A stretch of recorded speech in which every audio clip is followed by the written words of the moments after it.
जंगल में बिट्टू चिड़ै की पत्नी किट्टू साथ में रहती थी। वो दोनों एक दूसरे से बहुत ही प्रेम करते थे।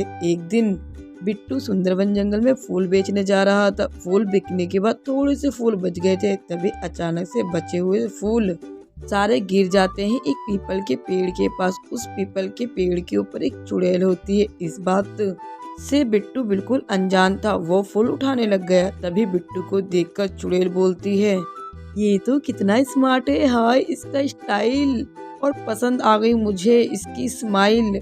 ऐसे चुड़ैल के रूप में ये मुझे स्वीकार नहीं करेगा। एक काम करती हूँ, एक सुंदर सी लड़की का रूप लेती हूँ, फिर इसके पास जाती हूँ। चुड़ैल चिड़िया जो बातें बोलती है वो वही करती है। एक सुंदर सी लड़की के रूप में आ जाती है और बिट्टू को बोलती है, रुको मैं तुम्हारी मदद करती हूँ, तुम अकेले इतने सारे फूल कैसे उठाओगे।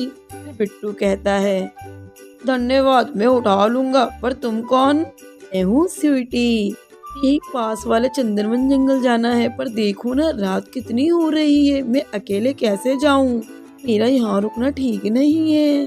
तुम चिंता क्यों करती हो, मैं भी चंदनवन जंगल में रहता हूँ, फिर दोनों साथ में चलते हैं। हाँ तुम चंदनवन जंगल में रहते हो, चलो मैं तुम्हारे साथ चलती हूँ। दोनों साथ में चंदनवन जंगल के लिए निकल जाते हैं। रास्ते में इतनी बात होती है, इनका समय पता ही नहीं चलता। चंदनवन जंगल पहुँच जाते हैं। फिर बिट्टू कहता है, तो मेरा घर आ गया, मैं चलता हूँ। सुनकर मन ही मन स्वीटी चुड़ैल को बहुत ही गुस्सा आता है। फिर स्वीटी चुड़ैल अपनी शक्तियों और ताकत से बिट्टू को अपने वश में कर लेती है और बोलती है, आज से मैं तुम्हारी पत्नी हूँ और तुम्हारे साथ ही रहूंगी, और हाँ मैं किसी को भी नहीं दिखूंगी, बस तुम्हें ही दिखूंगी, और तुम किसी को बताना मत मेरे बारे में। बिट्टू चिड़ा बिल्कुल चुड़ैल के वश में होता है और वह बोलता है, मैं किसी को नहीं बताऊंगा, तो मेरी प्यारी पत्नी। सुनकर चुड़ैल बहुत ही खुश होती है। वो दोनों घर पहुँच जाते हैं। फिर किट्टू कहती है, क्या बात है जी, आज तुम बहुत लेट आए हो। बिट्टू चुड़ैल के वश में होने के कारण अपनी प्यारी पत्नी पर चिल्लाता है, तुम्हारा यही काम रह गया है फालतू का, लेट क्यों आए तो जल्दी क्यों गए, ये तुम्हारे इन फालतू सवालों का कोई जवाब नहीं देना। बिट्टू रोकर बोलती है, अरे मैंने क्या किया, आज तक तुमने मुझसे ऐसे कभी बात नहीं करी हो, और आज तुम मुझसे ऐसे बात कर रहे हो। तुम्हारी कोई बात नहीं सुननी, जाओ खाना लेकर आओ।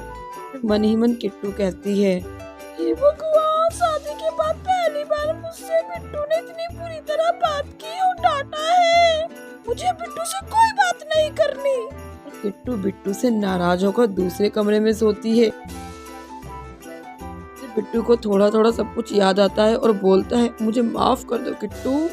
किट्टू कहती है, इसमें तुम्हारी कोई गलती नहीं है, तुम्हें किसी के बस में थे, मैंने उसका अंत कर दिया है, चलो मेरे साथ तांत्रिक जादूगरनी को धन्यवाद कहना है। मुनमुन बिट्टू किट्टू तांत्रिक जादूगरनी को धन्यवाद कहते हैं और साथ में किट्टू मुनमुन को बहुत बहुत धन्यवाद कहती है, और फिर ये पहले की तरह अपनी जिंदगी में खुशी खुशी रहते हैं।